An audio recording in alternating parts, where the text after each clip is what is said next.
do you do to keep yourself grounded, especially in Quran recitation? Okay. A general answer, I remind myself of my reality. I know me, you know. You know you. Yeah. You know what I'm saying? Calm down, brother. Like, there's nothing so awesome or great about you. Allah doesn't need you. He's just favored you. When it comes to Quran recitation, and you know the hadith, you know, we're the first people to be tossed into the fire. It's the reciter and so on and so forth. And I think what I do is 2 out of 3 or all 3 is in that sphere of the first people to get tossed into the fire. So it's very heavy. But to ground myself, especially this Ramadan, it was different, you know, and I'm like, Ya Allah, please accept this Ramadan from me.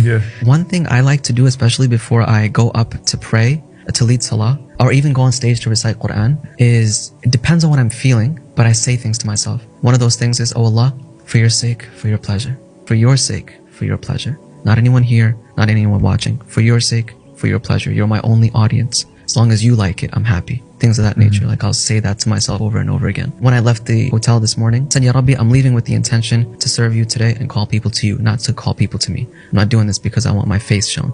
And these are things that creep up, you know, like they're very real things that creep out. My biggest fear is showing up on the Day of Judgment, and all that stuff you've done, all those videos you made, all the things that Allah allowed you to put out and use you for, you did it, He allowed you to do it, but it was worth nothing.